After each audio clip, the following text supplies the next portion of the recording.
This Hangout on Air is live. Abiola Abrams here with DeeArah Wright, and we're about to have an exciting conversation about the power of creativity. And DeeArah is the perfect person to have such a conversation because not only is she a community organizer and activist, but she also is a trained dancer. And so we'll get into her bio in a little bit, but I just wanted to just welcome you. Welcome, DeeArah. Thanks, Abiola. Thank you so much for being here and for doing this. And if you just are tuning into this series, this is Sacred Bombshell Academy. DeeArah is speaker number 10 in 11 amazing speakers in this launch week. And we are launching my new book, The Sacred Bombshell Handbook of Self-Love, which is now available wherever you buy books. And so I wanted us to create an event where we could have 11 speakers who each represent one of the chapters in the book. And DeeArah is speaking to the power of creativity. Let me tell you a little bit about her work. I actually wanted to tell you about, we're going to talk to DeeArah more about her journey, but I want to tell you about Gather Brooklyn, which is her current venture that she's birthed into the world. Gather Brooklyn is a Bedford-Stuyvesant-based community engagement and development company. We gather people, resources, and energy to foster greatness in Brooklyn and beyond. We've powered diverse work such as community marketplaces, street festivals, events, think tanks, community space management, youth arts programming, and creative strategic consulting for community-based artists, business owners, and organizations. Spread love. It's the Brooklyn way. So, DeeArah, that's a little bit about your organization. Now, I would love for you to tell us about you, the woman. Okay, thanks, Abiola. So I am, I would say, first and foremost, a explorer of the world of life and just enjoy a creative approach to life. So I really love learning new things, the arts, doing a variety of, challenging things to push myself as far as learning new skills, language. I'm a writer as well. I'm currently writing a book about community, but I also write about dreams and fiction. And for me, dance kind of brings all that together and is a strong perspective of how I move in the world. So I'm a lover, a dancer, and that's kind of how it affects everything else I do, too.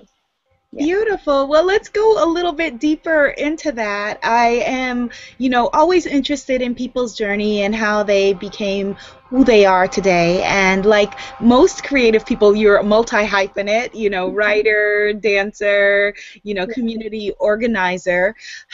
What was your journey? Did you know from the beginning you wanted to be a dancer or a writer? Tell us a little bit about your journey, please. Sure. I started dancing pretty young as far as going to classes and actually doing it formally as a young child, age 2. But reading and writing and stories, just storytelling. I have a very strong storytelling tradition in my family, and so exploring stories and reading and writing, and then the arts are something that's been a part of my my journey from youth into adulthood. And I really didn't officially, I guess, formalize that relationship until in my early 20s, and I started training more deliberately, and I became an educator as far as in the writing and language arts world. So I did education, teaching artists work, and also started performing professionally in my 20s. So I think the rediscovering dance out of a need to reconnect with a part of myself in my early 20s, I think teaching in a very challenging environment drove me to emotionally need that more. And that's how, over time, I've become more comfortable with knowing that all of those parts of what I'm doing are part of, are naturally, a part of what I'm doing and who I am. Yeah. That's very powerful. Like just, just you being you, because a big part of being a woman and being a woman artist is claiming your voice.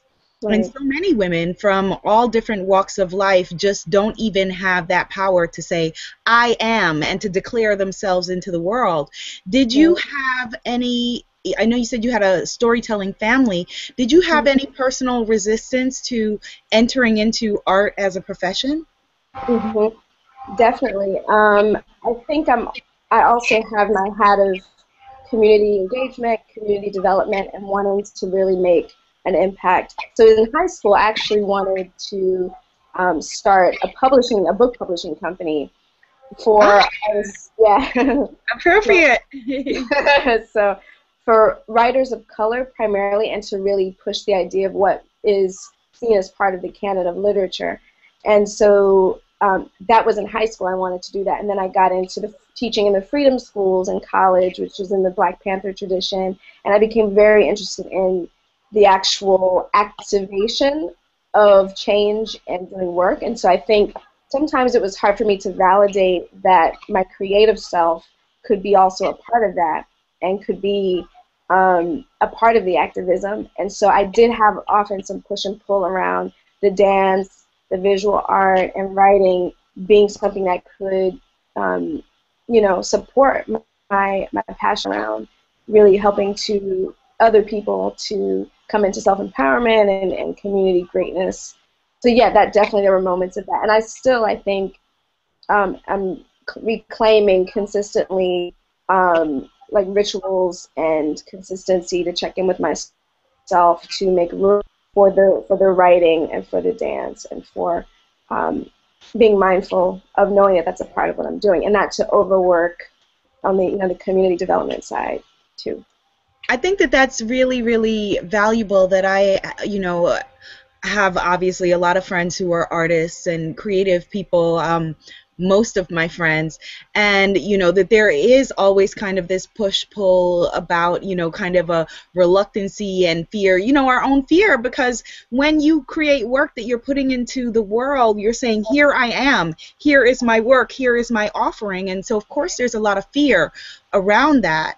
And then I would imagine, when you add the community activism aspect to it, then it can feel like, okay, well, what is more important, quote Right. unquote, when, the great thing is that, we can see that it is really all the same. It is really all, it does all really feed each other. Can you speak more about that? hmm Definitely. So I think often one of my favorite types of creative expression is improvisational dance.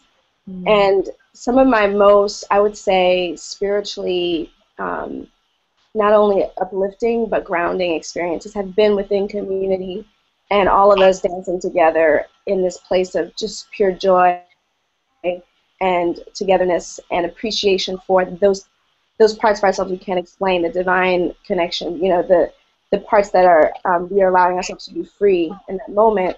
So I think for in dance, often that when you allow a certain openness in your creativity, in your art, that same openness is how you can approach the connections that you make in your work and the networks that you enrich, and then how you approach, how you move in community, how you engage with people in the community. I did some graduate coursework at NYU exploring dance and community development specifically, and I've worked with urban bushwomen in their summer institutes and found tangible ways to kind of combine dance and activism or arts and activism. And so I think there's tangible ways that art can actually bring I would say attention or bring more story and more connection to an issue and then help to push for change. But then there's also where if you also access art from a place of openness, it can allow the people who are involved in the community to really be present in their work and for it to enrich the work that they're taking on as well. Okay, so that's really, really, I think, helpful for people who are maybe trying to figure out how to connect the dots in their own, work. Mhm. it's interesting because you are so strongly identified with Brooklyn that I was really shocked in your bio to learn that you're not a Brooklyn native, because you are Brooklyn, and you know your organization is Brooklyn based. Where are you from originally, and you know why the love for Brooklyn, although it's obvious, but tell us. Yeah, so I'm from Nashville, Tennessee, and I believe I was raised in a family that was very deliberate about creating community for us. My parents are actually from Virginia, Tidewater region area, and so when we moved there, I was born there, but when they moved there, they were very deliberate about creating our community. We lived on land. I didn't really have a neighborhood, so having a deliberate community was very important. And so there's something for me, I was drawn to Brooklyn about being able to walk out my door and my community be on the corner, at the shop. You know, I see them, you know, just without planning. You can plan it, you can not plan it, but there's a certain rhythm that I really appreciate about Brooklyn. But it also just feels like how my family in Nashville has a very you know, Southern hospitality, hometown feeling, and I feel like Bed-Stuy in particular has a certain lingering that happens here in Bed-Stuy.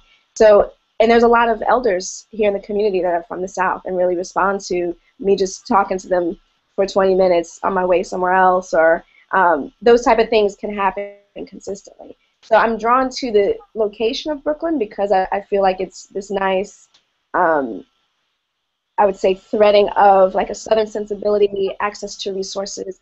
There are a number of us here in Brooklyn who are here to create and design our lives, and it's good to have that support system, you know, when you're trying to really design a different path.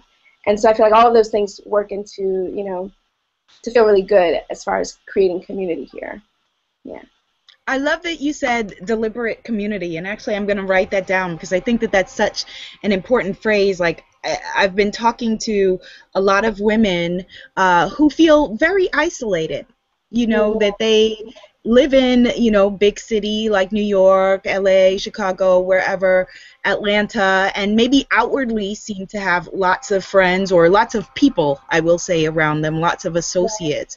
And it's really powerful what you just said, the idea of deliberate community, particularly because with your different art forms, with dance lends itself naturally to a community. But as a writer, that I can tell you, it's very isolating.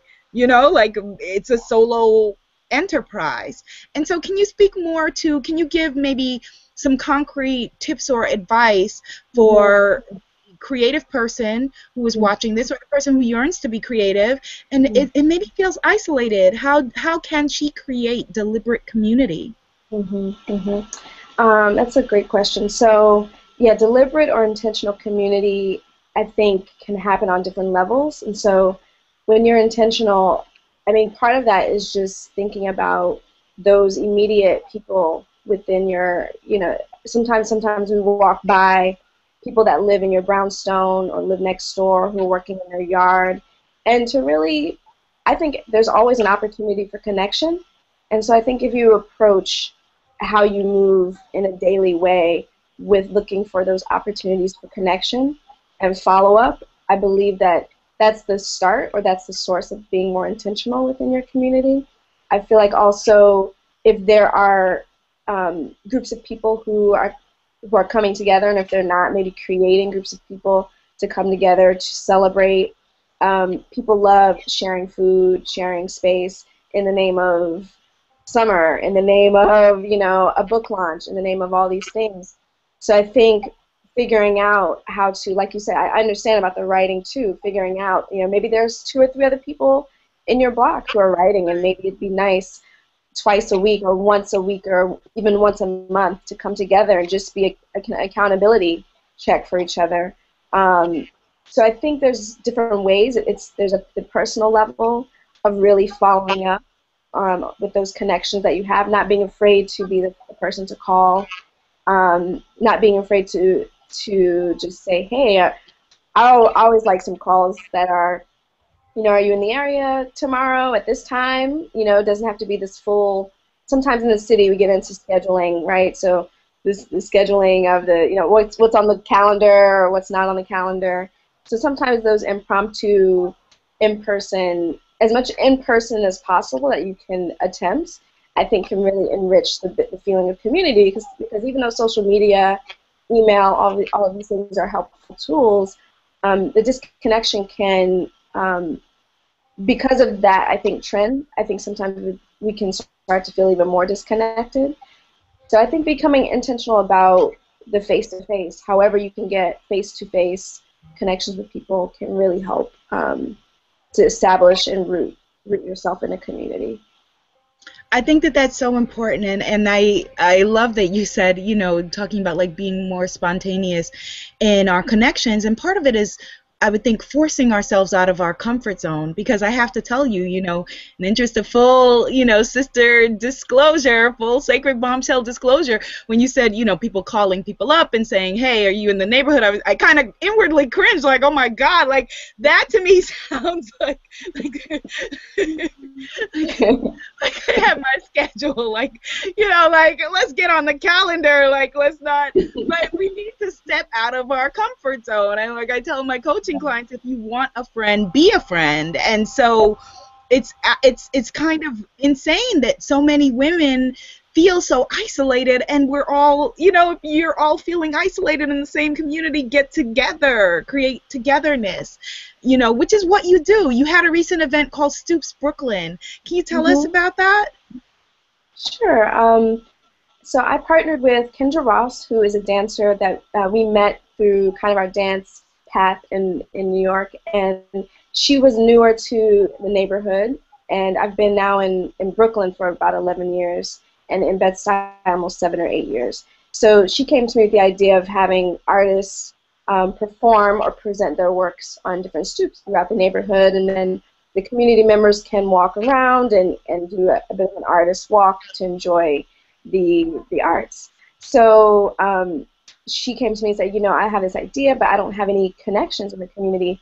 And I said, well, it's a wonderful idea. Let's team up. Let's make this happen. So there was about 7 or 8 of us who eventually, last year was the first year, but yeah, so we had about 20, this year we had about 20 artists, so 20 different homeowners and as well as business owners hosted these artists on their stoops to perform music, jewelry design, a listening station, whatever the community felt was art. We sorted through a variety of submissions and connections to Bed-Stuy and selected these 20 artists. People came to 375 Stuyvesant to pick up a map, and they can go around and experience the art on the stoops. And then we also had a culminating performance this year at Restoration Plaza with Jessica, as well as Noni Renee, who won one of our, I would say, what was it? Oh, the contest for like one of the super artists from last year. So it was a way to really, I would say, confront and creatively be a part of the change that's happening in Bed-Stuy. We had a few artists who are newer to Bed-Stuy on the stoops of homeowners who've been in Bed-Stuy for 30 years, who have each other's information now, and as well as bringing the community outside to a space of just openness and creativity. So I think it was a lot of fun. I know it was a lot of fun, and I think it's, looking forward, it's still a great way to bring people together and just out to connect. Yeah. That's beautiful. And mixing probably, I'm sure, the older community with the younger community, yeah, newer community, and that sort of thing for the longevity of Bed-Stuy and Brooklyn, Yeah.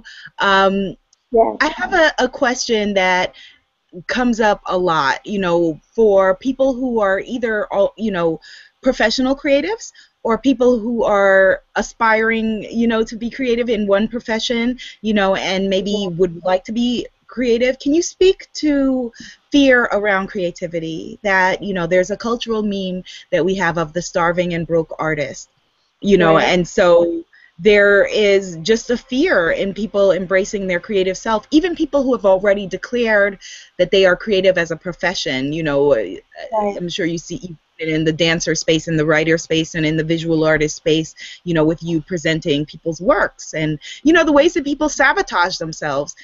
Artists who probably applied to your exhibit and then didn't have their work, or didn't show up, or lost their, dog ate my homework sort of thing. The ways that fear holds us back. Can you address and give maybe some concrete tips and advice about dealing with fear when it comes to creativity? Mm-hmm. I think something that's helpful with dealing with fear around creativity is to just keep creating. So sometimes, we may get stuck on something, right? I want to submit this, dance choreography, or I have this idea, and I'm so in this one particular path, I'm putting so much pressure on this particular work. Sometimes it's really helpful to, work on a collage here or there, or do some writing or journaling, and maybe do other creative things that related to that specific project in the moment that you might be focused on for a grant, or focused on for that particular exhibition. So I think sometimes giving that balance is helpful too. I also think it's helpful to, at different points, reflect on your connection or your relationship to the idea of profit and the idea of money being connected to art in some way. I feel as artists, like you said, we have to heal more around our relationship to money and what it means to receive money for our time and energies, but also realizing that if this business owner here or this organization there feels a part of this project that you're working on, that it's not necessarily charity, not that anything's wrong with charity, but it's an exchange, right? So to really feel the true value, exploring different values, or your relationship with the value of your work. There's a great book called Overcoming Under-Earning by Barbara Stanny that talks about how to really reflect on where you're, maybe where your position around money and earning could lie, and I think artists could benefit from that. But I also think, just being mindful of taking deliberate small steps as you go too. Like, so there may be, if you're a writer, you're applying to get into this retreat, but yet on the way to that path, maybe there's a smaller goal that can help support that retreat package, or you could submit to another a smaller a reading that's happening in the neighborhood, or something else that's happening, to keep people around you who are going to give you consistent feedback, but also get reflection throughout the process. So it's not like you're in a bubble experiencing this work on your own, but you have different levels of involvement along the way. So I think repairing or feeling, checking in with your relationship around money, giving yourself the room to sometimes just create for creation's sake, even though part of it is a part of your business. And then also, finding those smaller victories along the way to some of your larger goals to help you stay engaged. And also, it'll put you in a position around people who can be really powerful and reflective for you as you put together your work. Yeah. I love those ideas, and as like with what you said before, like in terms of having a writers group, that maybe if your art is dance, or if you are a banker and you like to write in your spare time or whatever it is, trying a different art, as you said, than what your regular art is, that maybe do a collage or something that is once again outside of your comfort zone to stretch you. And pull you outside of yourself a bit. So how did you, DeeArah, with everything that you do, how did you learn how to love yourself? How did you learn how to love who you are? Yeah. So I think it's a daily choice. So at the end of the day, we're all unique beings. And I wrote something recently when I was having a moment of, wait a minute, am I talking to myself in a way that's not loving? I sometimes try to imagine myself as DeeArah Wright's baby, who's my mom. And I say, why would I, and I talk to that person who is talking to me in a way that's not loving and say, you know, why would you talk that way to DeeArah Wright's firstborn baby? Ooh. You know, we're just, you know. And it's so real because at the end of the day, we're these just open spirits. You know, we were all these little babies loving, creating. We were created in love and art. And we have to just remember, like, as we talk to ourselves and stand in our power, just in our uniqueness, you know, we're just this baby walking around wanting to love and just to be. So talk to yourself as if you would talk to your friend's newborn baby or your little sister or that child in you that is non-judgmental and loving. Yeah. Beautiful, beautiful. And DeeArah Wright's, you know, firstborn baby had no fears around her creativity. She colored something. She liked it. She liked it. If she didn't, she did it. That's right. If she felt like crying, she cried and moved on. That's If she felt right. like laughing, she laughed and moved on. That's right. And just enjoyed who she was and enjoyed life. That is beautiful. That is beautiful. And so when it comes to community organizing, because now that's not only, you know, your own power, like it's one thing, you know, as a writer or as a dancer for you to say, because then you have all of the control, so to speak, of yourself and your objectives and what you're doing. But as a community organizer, that you are literally, you know, running up against people with a myriad of opinions and differing ideas about how things should go, and you know, and who disagree maybe fundamentally with what you're doing and why you're doing it. Can you speak about where, like, is it a different hat that you put on when you have to be that community organizer and you're putting something together? Can you tell us more about that?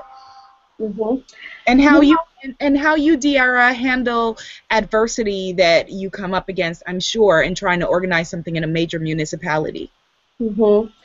Yes. So the first question about, is it a different hat? I think it's the same hat with different flowers in it and feathers, yes, and little, you know, little things in it, because it requires some major active listening. So really being present with all of the personalities, so many things to consider when dealing with people in the community of different ages, stages, connections to the community, taking into consideration power dynamics, the history and legacy of whatever organization they're representing. But I try to, within, you know, applying my artist self, just who I am, to creatively listen and actively listen to where people truly are, listening to their, not just what they're saying, but their body language and their, you know, what they're doing, and the tone of voice, and, you know, thinking about some, you know, their story, you know, as well, and trying to be creative about how to weave the best experience with the help of others that has integrity to it and takes into consideration all of those stories and all of those different ways. And there are some really major challenges sometimes. There's been a lot of situations where I've had, and then people I've worked with, we've had people just not be receptive, or just be, you know, have their own things that they're working through that come across to us as if, you know, we're given a lot of, you know, energy that's really strong, or, you know, tinged with a bit dark, or a bit, you know, angry. And so I think being as open to different opportunities or different ways people can engage. So if someone is not ready for this level of engagement, figuring out where they are and reminding them that you respect where they are and respect, you know, what their position in the community, but seeing how you can connect with them in a way that doesn't burn the bridge, but they can engage in a way that feels comfortable for them. And sometimes if they can't, that's okay too, but also not judging that decision too if it comes to that particular choice. So, but yeah, I think it just requires a lot of patience and just being present in every moment and listening in a way. And then, yeah, the creativity definitely is a part of it, because you have to really, when you're doing strategic planning or event production, you have to be able to see, the big picture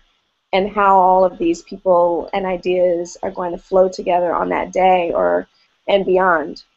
Yeah. Mm.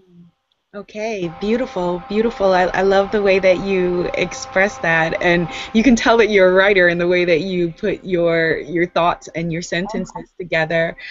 In the book, I talk about about creation and creativity as a feminine power, and I talk about my mom and her beautiful, luscious garden. And, Alice Walker wrote In Search of Our Mother's Gardens about, if you're looking for the art of unsung Black women, for example, specifically, she was talking about Jean Toomer and, that sort of thing. And so I talk a lot about how, all of the art that is around us, and the creativity that we engage in that we are unaware of, and how that creativity is not valued. And so, DeeArah, I'm going to play devil's advocate and say to you, if I'm, someone who is maybe perhaps outside of this, creative expression and creative community, but what do you add? Like, what's the point of all of you artists? And, it seems like artists always want a handout, and you want money from the National Endowment for the Arts, but we have real problems. There's war, there's hunger. What's the point? What do creative people and artists really add to the world? Yeah. Yeah, that's a great question. And those ugly words, I'm like, ugh, like I need to go burn the page now just to even saying. But yeah. I think it's about voice and people having the opportunity to hear themselves, whether that's on the paper or visually or in movement, and to connect with that, something about that's being expressed with that voice. And that's empowerment, right? So I think there's the beautification side of it too. That has inspiration. There's powerful, for me, powerful words in my life that sometimes I consistently read certain books over and over and at different points in my life because I need to connect with what that experience is. But yeah, I think it's reminding us who we are, like at the core. Aside from these, the wars happening and hunger and poverty and lack of access to resources and gentrification and all of these really major, I would say, challenges to our humanity and our ability to feel at home and to feel safe and to feel taken care of. Art can show us that at the core who we are, that we are, we're worthy just being. We don't have to do anything specific to be worthy of just being. And we're beautiful, right? And we have the right to have our voice heard. We have the rights to enjoy other people's voices. And that reminder, I think, could help support works around really those things that are troubling our true spirits. I mean, if you're a person who knows, I'm a powerful person, but why don't I have any money? Why am I, struggling with, this health issue? Why am I struggling with self-love? Why is there still racism? Why are people still acting out of fear? These are major challenges in helping us forgetting, who we truly are at the core. So I think art, that's a major gateway. It's like a magical, divine, I guess it's the mojo, the way to really access that again for us. Yeah. Beautiful, the magical, the mojo, the divine doorway, if you will. And you mentioned in the very beginning when you were talking about your work and your writing specifically, you said that you write also about dreams. Can you tell us about that? I would love to. Even if during the times of my life where I've not written intentionally to publish or in a focused way, I've generally always written a dream journal and kept up with my dreams. I dream very vividly. I fly. I have really, I would say, like colorful and or hyper, like super sensory types of dreams. And I really think we are just as much those people in our sleeping dreams as much as in our waking dreams, and that sometimes like that maybe there's the true amazing point of recognition when we can find ways to really reconcile. I can fly in my dreams, or these things are happening in my dreams, and that's real, and this over here is happening is real. So how can I fly in my waking life, right? Because I know I can do it.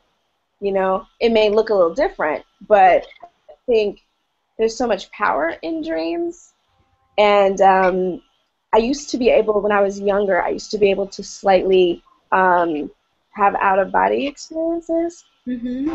So I think dreams also remind me that when we're truly in centered spaces, that there is some really amazing opportunities for self-discovery and sharing and exploration. Oh, wow. What a juicy topic. The lucid dreaming that you're talking about, Yeah. doing finding your awareness and your intuition and listening to those messages. Oh, I'm making a request. We need a book named DeeArah's Dreams. And actually we need two of them. We need one that is a children's book about living your dreams and how you can do it, and then we need an adult book named DeeArah's Dreams. We Okay. need that in our lives. Yes. All Yes. right. That's a personal request. So what would you like to leave the viewers with when we think of creativity and creation and loving yourself and your voice in this world, DeeArah? Mm-hmm. I so appreciate you hosting all of these different voices to kind of launch the book, for me, the idea of a sacred bombshell, there's just this, when we kind of walk the world with our shoulders back, no matter what, it is a daily choice. And I said that before, but I'm really saying that because every day I make a choice to be better to myself, and it's not always easy, and it's not always it's not about perfection or about being you've arrived. There's never a point of arrival where there's no other work to do. But I think if we can approach the design of our lives and really embrace the idea that we can create and design our lives around who we truly are at the core, that leaves room for the arts to come through. That leaves room for other works that inspire us to come through. But also knowing that those things don't make us. So, we make those things, but we, at the end of the day, like, we truly are those babies. And if we can consistently choose to just be like newborn every day, just be that newborn every day, I think so many of us would just have healthier relationships with ourselves, with others, and just be kinder to ourselves as we try these different experiences and goals and dreams. Beautiful, beautiful, because there's such healing power, in art, and in creativity, whoever you are, whether you're a lawyer, a doctor, a painter, whatever it is. And so where can people find you online, DeeArah, and participate in your work? Sure. So and what's next for Gather Brooklyn? Yeah, so Gather Brooklyn, we're in the process of working with a few. We're about to secure the agreements, but a few local arts organizations to bring some amazing projects to Brooklyn. So we'll update where those stand on gatherbrooklyn.org. We're also looking this year there's a project which we're calling right now Gather You, which is an idea of a people's-powered university. So, yeah, so just people, what we want to learn, facilitated by who we want to share that with us. So we're chiseling that out. That's brewing. And I am writing this book on intentional community, collective economics. So I'm going to really look to engage others in that conversation and to bring a lot of different elements to that process. I'm putting together a website to kind of streamline some of the works that I do. So DeeArah.com should be up, soon. But right now, most of the community-based works are on GatherBrooklyn.org. Or I just rejoined Twitter personally. I was excited to see you there. I was like, yay! So you're at DeeArah. He's at DeeArah on Twitter. Yeah, at DeeArah at Twitter. So so I'll just be sharing some of the journey through those means right now, and then people, can find me on through email to DeeWright with a W at GatherBrooklyn.org too. Beautiful. And I'm trying to remember, wrong time of year, so I'm not as up on my Kwanzaa principles. Is it Kuji Chagalia that's collective economics? Yes. I'm trying to remember. Yay!